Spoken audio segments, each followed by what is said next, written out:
अभी तक हमने जो भी हिस्ट्री पढ़ा है वो सभी आर्कियोलॉजी पर बेस्ड था, एक्सकेवेशन के द्वारा प्राप्त एविडेंस पे बेस्ड था। अब हम हिस्ट्री को कंस्ट्रक्ट करेंगे लिटरेरी एविडेंस पे। तो सबसे पुराना हमारा लिटरेरी एविडेंस है, एविडेंस जो भी हमको ह्यूमैनिटी का सबसे पुराना लिटरेरी एविडेंस मिलता है तो इंडिया में वेद है। वेद, तो इस वेद में 4 है, ऋग, यजुर, साम एंड अथर्व।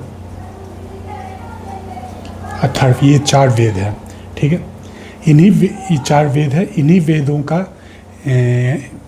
वेदों का 4 भाग है। एक संहिता भाग है, संहिता, एक ब्राह्मण भाग है, ब्राह्मण, एक भाग है को अरण्यक कहते हैं, एक भाग को उपनिषद कहते हैं। तो यहाँ ध्यान रखिए, उपनिषद जो है वेद का अलग नहीं है, वेद के ही अलग चैप्टर को उपनिषद से कहा गया है।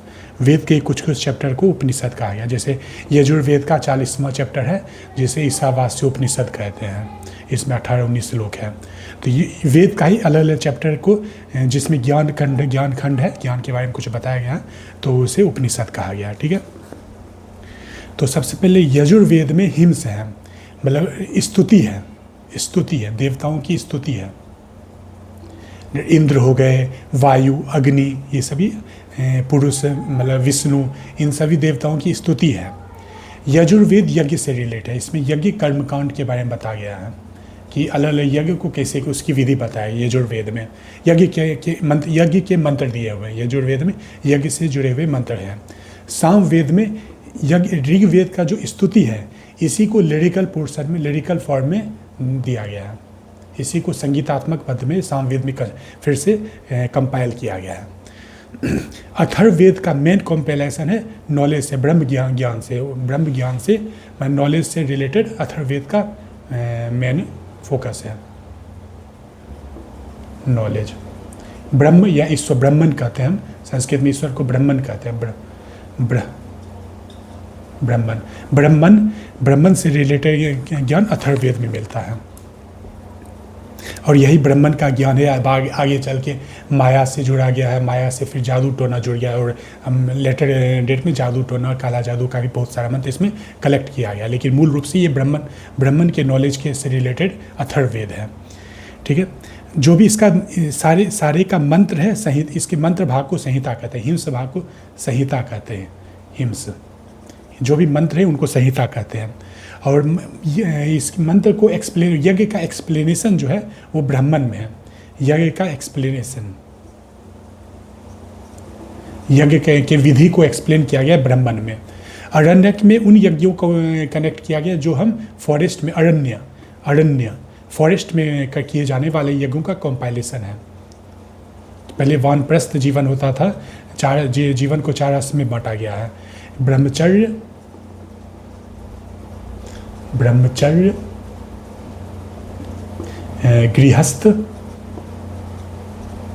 गृहस्थ, वानप्रस्थ, संन्यास। तो इसमें गृहस्थ आश्रम में, गुरुकुल में जाके शिक्षा प्राप्त करना, ब्रह्मचर्य आश्रम में शिक्षा प्राप्त करना, गृहस्थ आश्रम में एक घरेलू जीवन जीना और परिवार को पालना और अर्थोपार्जन, ये मुख्य। फिर वानप्रस्थ में सजेशन दिया गया कि व्यक्ति जो है घर का त्याग करके जंगल की ओर जाए और जंगल में यज्ञ और साधना पे लगे। यही जंगल में जो यज्ञ किया जाता था उन्हीं का कंपाइलेशन अरण्यक में है। फिर उपनिषद में हम उपनिषद, फिर ज्ञान खंड है, नॉलेज से रिलेटेड है, ज्ञान खंड है, नॉलेज। अब यहाँ पे चारों आश्रम में हम चारों संहिता से बांटे। ब्रह्मचर्य में संहिता का पाठ किया जाता है, गृहस्थ में वानप्रस्थ का, ताकि हम यज्ञ करें, गृहस्थ में यज्ञ इंपॉर्टेंट है। फिर वानप्रस्थ में अरण्यक में जाके यज्ञ करने वाला, और संन्यास में फिर उपनिषदों का स्वाध्याय अध्ययन करना। इस हिसाब से भी चारों को जोड़ा भी गया है। ये हो गया वेद में 4 संहिताएं हैं, ऋग, यजुर, साम, अथर्व। वेद का 4 पार्ट है, संहिता, ब्राह्मण, आरण्यक, उपनिषद। ये हो गया वेद। इन्हीं वेदों को पढ़कर कुछ उस समय का जो कोशिश किया हिस्ट्री कंस्ट्रक्ट करने की कोशिश किया गया, तो इन्हीं वेदों से हम एंशिएंट हिस्ट्री क्या रखा गया। तो वेद का जो काल माना गया है वो 1000 वैदिक काल माना गया है 1500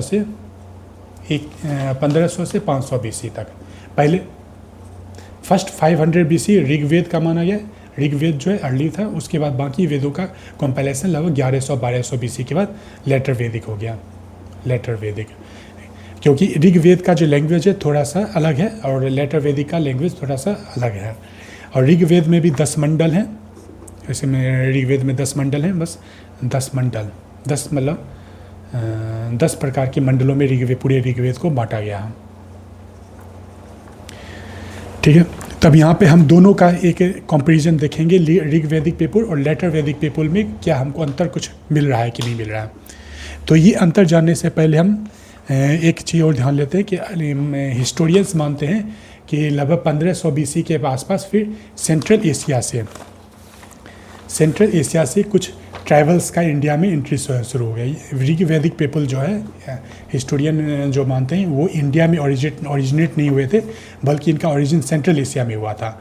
और यहीं से ये लोग, कुछ लोग वेस्ट एशिया में, कुछ ईरान में और कुछ इंडिया के थ्रू माइग्रेशन इनका धीरे धीरे 1700-1600 BC के आसपास होना शुरू हुआ। तो एंड्रोनोवो कल्चर जो मिलता है हमको एविडेंस, एंड्रोनोवो कल्चर सेंट्रल एशिया में 2300 से 1000 BC तक चला है। बीमैक कल्चर यहाँ पर सेंट्रल एशिया में, बैक्टीरिया मार्जिनिया आर्कियोलॉजिकल कॉम्प्लेक्स है, ये 2200 से 1700 BC मिलता है। फिर इधर याज कल्चर है, फिर एलम, यहाँ पे हमको इसको कहते हैं प्रोटो आर्यन कल्चर। हमको प्रोटो आर्यन का जो वेस्टर्न में हमको कुछ आर्यन लैंग्वेज का इंस्क्रिप्शन मिलता है। आर्यन जो लैंग्वेज से जुड़े हुए संस्कृत का ही मिलता है। संस्कृत का से कुछ मतलब वैदिक जो गॉड है उनका यहाँ पे मेंशन किया गया है। जैसे यहाँ पे टर्की में हिती कल्चर, हितायत कल्चर था, सीरिया में मितानी कल्चर था, इजिप्ट यहाँ पे इराक में केसाइट कल्चर से मेसोपोटामिया के बाद ये सभी यहाँ पे हमको मतलब संस्कृत से मिलता जुलता लैंग्वेज मिलता है। तो प्रोटो आर्यन इनको कहा गया है। अब इंडिया में हमको यहाँ पे सबसे पहले इंडिया में जो एविडेंस हमको मानते हैं ये ऋग्वेद में जो इनका ऋग्वेद के अध्ययन से जो हमको इनके पीपुल के बारे में पता चलता है, तो ये पंजाब रीजन में रहते थे। सबसे पहले इनका रहना होता था पंजाब रीजन में। 5 नदी के बारे में, गंगा के बारे में इसके कोई मेंशन नहीं है। और इंडस के 5 ट्रिब्यूटरी हैं। 5 ट्रिब्यूटरी जो है झेलम, चेनाब, रावी, ब्यास, सतलज, इनके बारे में पूरा मेंशन मिलता है। लेटर वैदिक में हमको मिलता है, एविडेंस मिलता है वेस्टर्न गैंगेटिक प्लेन का। वेस्टर्न गैंगेटिक प्लेन जो राइस कल्टीवेशन हो गया, गंगा हो गया, ये सब के वेस्टर्न गैंगेटिक प्लेन का एविडेंस मिलता है। तो यहाँ पे हम कुछ एविडेंस देख लें। जैसे यहाँ पे ऋग्वेदिक जो था इनका पॉलिटी हम पहले देखते हैं, पॉलिटी कैसा था, पॉलिटिकल स्ट्रक्चर कैसा था। तो वैदिक पीपुल जैसे हड़प्पन टाउन अर्बन पीपल थे, वैदिक पीपल रूरल है। सबसे पहले ध्यान दें, ये 1000 साल रूरल हुआ, रूरल, यहाँ अर्बनाइजेशन नहीं है। तो ट्राइबल किनशिप था, पॉलिटी में ट्राइबल चीफ थे। ट्राइबल चीफ होता था जो इनका हेड होता था, ठीक है, ट्राइबल चीफ होता था। यहाँ पे असेंबली इंपॉर्टेंट है, यहाँ पे ध्यान रखिएगा। इस असेंबली 4 असेंबली हमको के बारे में हमको पता चलता है। असेंबलीज के बारे में ऋग्वेद में मेंशन है। सभा, समिति, विदथ, गण। जैसे सभा हो गया एल्डर्स का, मतलब एल्डर्स का होता था। समिति हो गया कॉमन पीपल का समिति होता था। विदत हो गया था गण का, मतलब जो भी ट्राइबल्स क्लेंस का मीटिंग होता है, जिसमें जो भी लूट है, जो वार करने के बाद जो लूट मिलता था उनको विदत के गणों में जो क्लेंस थे उनमें डिस्ट्रीब्यूट किया जाता था, ठीक है। इसमें फिर इसका इसका मेन फोकस है यहाँ पे, इंपॉर्टेंट ये पॉइंट है, इसमें वोमेंस का पार्टिसिपेशन होता था, वोमेंस के लिए रेस्ट्रिक्टेड नहीं था अभी, ठीक है। इसके बाद अभी पॉलिटी ज़्यादा डेवलप नहीं हुआ, एडमिनिस्ट्रेशन डेवलप नहीं हुआ, ज़्यादा एडमिनिस्ट्रेटिव स्ट्रक्चर अभी जुडिशरी या ब्यूरोक्रेसी आया नहीं है। तो ट्राइबल चीफ को हेल्प करने के लिए दो पुरोहित होते थे, जिनका काम होता था ऋग्वेद के अनुसार यज्ञ करना, पुरोहित, और सेनानी होते थे, जिनका काम होता था लड़ाई लड़ना, रक्षा करना। पुरोहित सेनानी हो गया, ठीक है। अभी कोई भी सिविल एडमिनिस्ट्रेशन नहीं मिला है। अब हमको यहाँ पे जब वैदिक कल्चर में आते हैं तो ये जो है चीफ का थोड़ा सा हेरिडिटी हो गया, वो ज़्यादा पावरफुल हो गया। चीफ जो पावरफुल हो गया अब यहाँ पे पावरफुल हो गया, और जैसे ही चीफ पावरफुल हो गया, असेंबली जो है वो डिक्लाइन कर गया, असेंबली का पोजीशन डिक्लाइन करने लगा। विदत डिसअपेयर हो गया, सभा का कुछ सभा का इम्पोर्टेंट होता था, समिति थोड़ा सा होता था, बाकी फिर वुमेन का पार्टिसिपेशन भी यहाँ पे ख़त्म हो गया था। पुरोहित सेनानी के अलावा हमको फिर यहाँ पे मिलता है चीफ क्वीन मिलता है। चीफ क्वीन का इम्पोर्टेंट रोल मिलता है एडमिनिस्ट्रेशन में। थोड़ा एडमिनिस्ट्रेशन डेवलप होने लगा, एडमिनिस्ट्रेशन अब यहाँ पे हमको हल्का डेवलप होने लगा। जस्टिस देना, और सबसे इम्पोर्टेंट है किंग पावरफुल हो गया यहाँ पे, और असेंबली डिक्लाइन करने लगा, ठीक है। अब यहाँ पे एक चीज़ और इम्पोर्टेंट है, यहाँ पे इस समय हमको कोई भी स्टैंडिंग आर्मी नहीं मिलता है, स्टैंडिंग आर्मी नहीं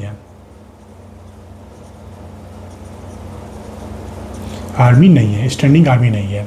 जो विलेजर्स होते थे, जो ट्राइबल्स होते थे, जो उनका एक कम कल्टीवेशन भी होता था, और जब लड़ना होता था वही लड़ाई भी करते थे, अलग से कोई सेना नहीं होती थी इनकी, ठीक है।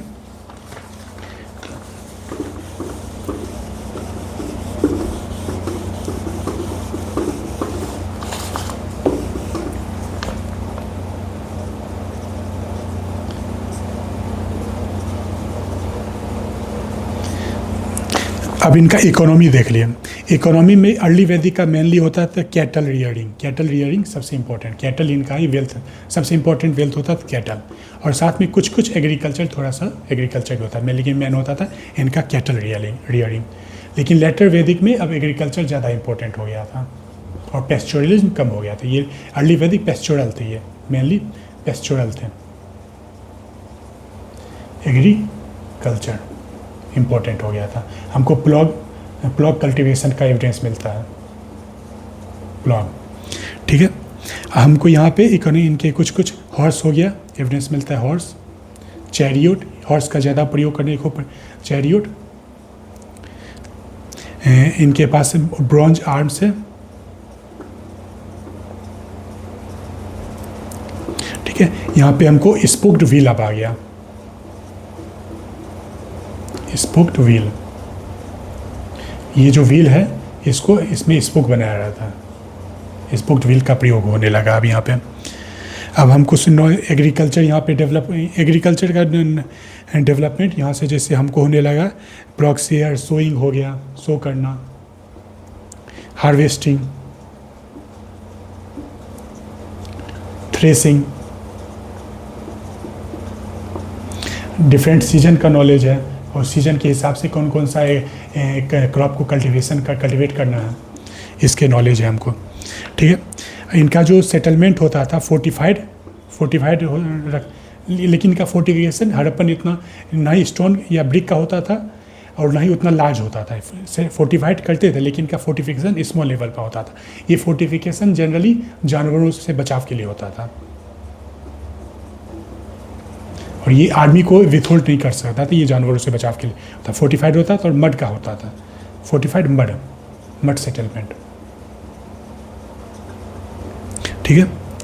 यहाँ पे हमको अब यहाँ पे बहुत सारी इकोनॉमी, यहाँ पे आर्टिसंस का एविडेंस मिलता है, मतलब ये लोग, इनका व्यवसाय जो होता था, बहुत सारे आर्टिसन जैसे कारपेंटर हो गए, कारपेंटर, चैरियोट मेकर, वीवर, ये सभी इनका इम्पोर्टेंट। लेदर वर्क, चैरियट बनाना हो गया, पॉटरी इम्पोर्टेंट हो गया इनके लिए, मेटल वर्क, अलग अलग मेटल में काम करना, मेटल वर्किंग हो गया। ठीक है,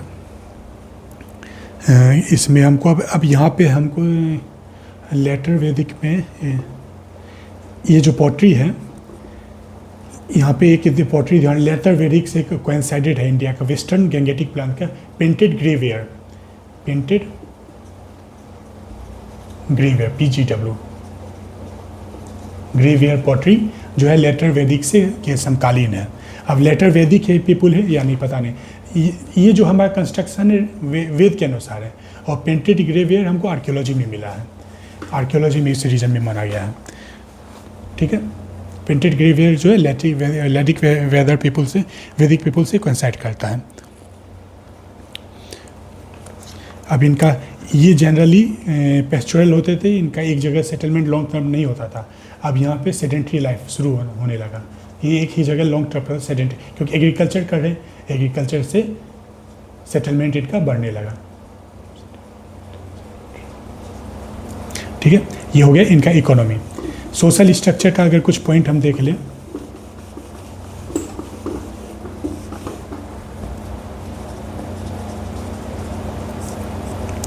जनरली पेट्रियार्कल होता था ये। हाँ, पेट्रियार्क वैदिक पीपल जो हिंदू सिविलाइजेशन एंशिएंट से आर्यन सिविलाइज पेट्रियार्कल है,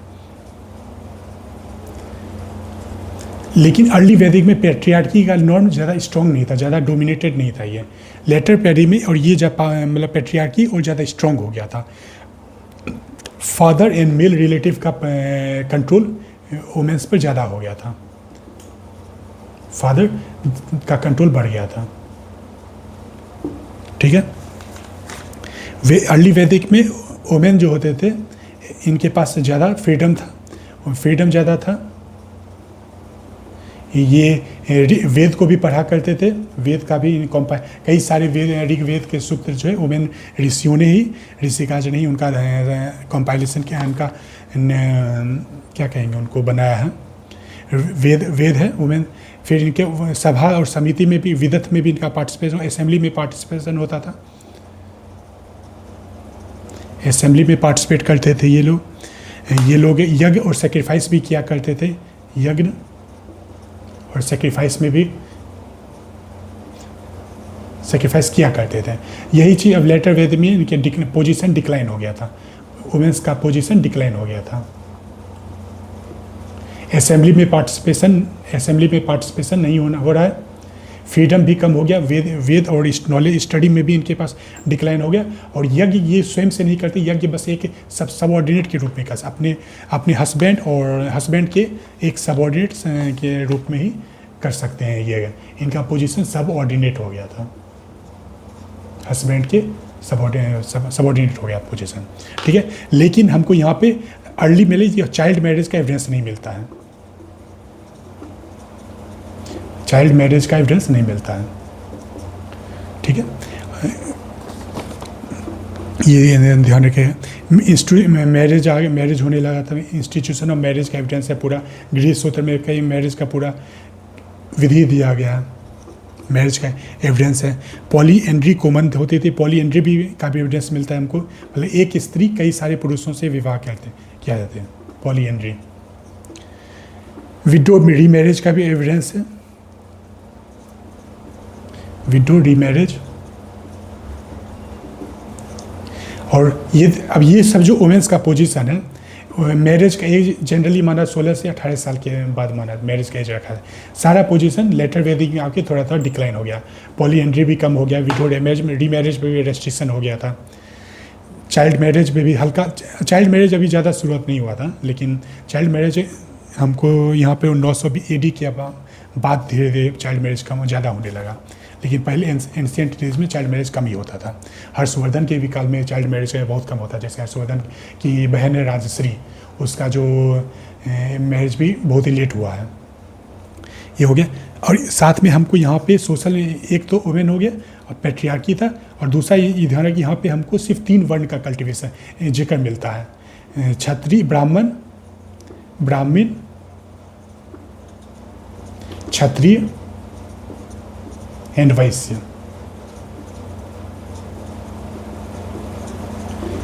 शूद्र का यहाँ पे हमको कोई भी चर्चा यहाँ नहीं मिला है। लेटर वैदिक में आके शूद्र का चर्चा मिलता है। मतलब माना द एंशियंट डेज में, अर्ली वैदिक में शूद्र का अलग जाति नहीं था। और यहाँ पे 4 वर्ण का भी, 4 आश्रम, जिससे पहले बताए 4 वर्ण भी आ गया और 4 आश्रम भी अब डेवलप हो गया था।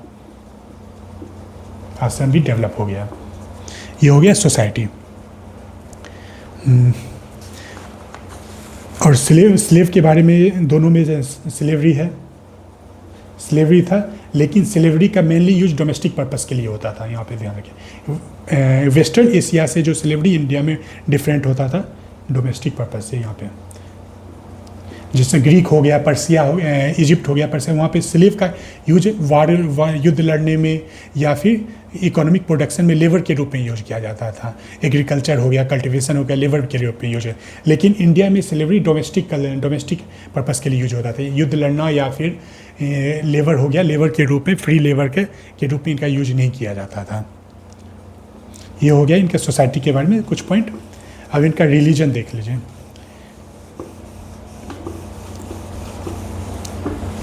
अर्ली वैदिक के गॉड दोनों बदल के हैं। अर्ली वैदिक में जैसे इंद्र हो गए, इंद्र का मेन पूजा होता था, इंद्र। साथ में अग्नि,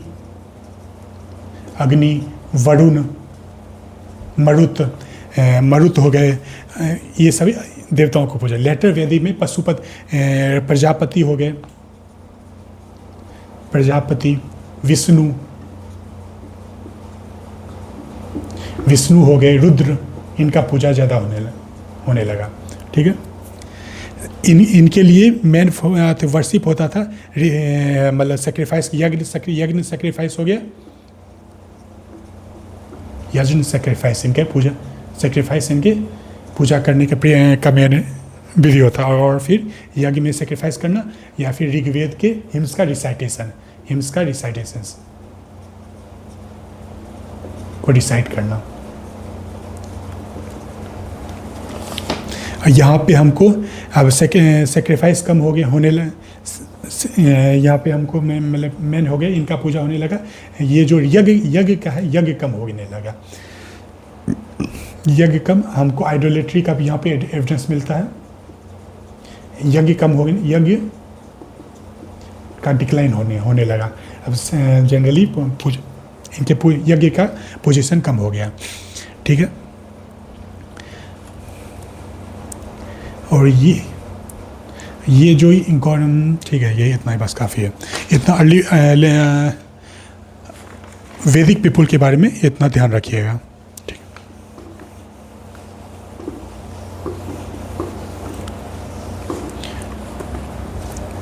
यहाँ पे 2-3 पॉइंट और, जैसे ये इम्पोर्टेंट है, ऐसे ये लोकल पीसीएस में, स्टेट पीसीएस में पूछेगा कुछ रिवर्स का नाम क्या क्या है, वेद में उसका नाम क्या है, अभी जो रिवर्स है उसका नाम क्या है। जैसे झेलम है, झेलम का नाम है वितस्ता। चेनाब का नाम है अस्किनी, चेनाब को अस्किनी बुलाया करते थे। रावी का नाम था पुरुषनी। फिर व्यास का नाम था विपासा, व्यास का विपासा। सतलज का नाम था सुतुद्री। ठीक है,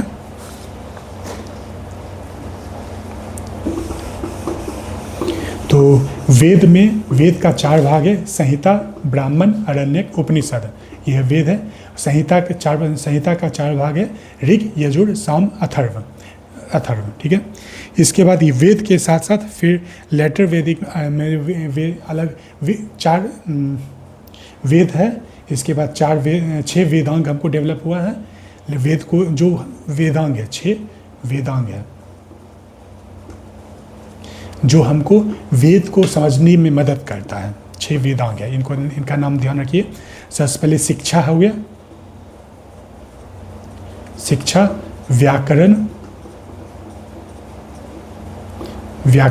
शिक्षा जो है हमको अल्फ़ाबेट्स का नॉलेज देता है। वेद में संस्कृत का जो भी वर्णमाला है उनका ज्ञान देता है। पहले अ आ ई उ, ये जो वर्णमाला है। व्याकरण में हम इसको प्रकृति प्रत्यय का अलग करते हैं।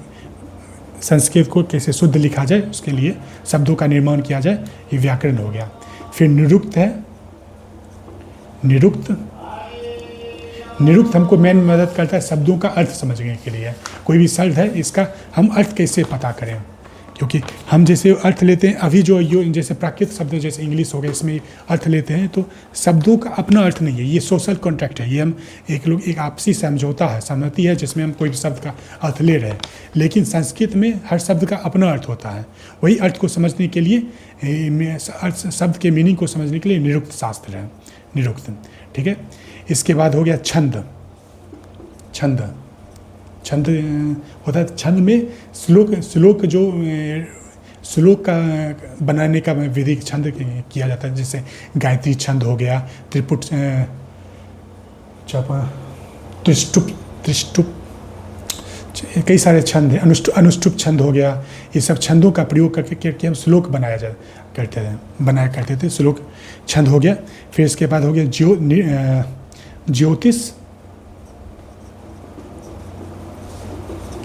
ज्योतिष और लास्ट हो गया कल्प। ज्योतिष और कल्प, ताकि इसके द्वारा हम जो एक टाइम, क्योंकि वेद का यज्ञ करने के लिए समय का बहुत महत्व होता था, इसलिए टाइम को समझने के लिए इन दो शास्त्र होता था, ज्योतिष और कल्प। ये वेदांग हो गए। इसके अलावा 3 और सूत्र हैं, गृह सूत्र, स्रोत सूत्र एंड धर्म सूत्र। गृह सूत्र में डोमेस्टिक, घर में करने वाले जो भी यज्ञ होते थे उनके बाद डोमेस्टिक रिचुअल्स का चर्चा है। Domestic rituals. स्रोत सूत्र में पब्लिक रिचुअल्स हैं के बारे में बताया गया। फिर पब्लिक रिचुअल्स जैसे ये अश्वमेध यज्ञ हो गया, वाजपेयी यज्ञ, राजसूय यज्ञ। धर्म सूत्र में सोशल कोड्स हैं, सोशल कोड्स जैसे वर्ण व्यवस्था हो गया, मैरिज का रेगुलेशन कैसे किया जाए, मतलब पब्लिक का सोशल कोड कैसे सोशल कंडक्ट हो जाए, ये हो गया। 6 वेदांग है और 3 सूत्र हैं।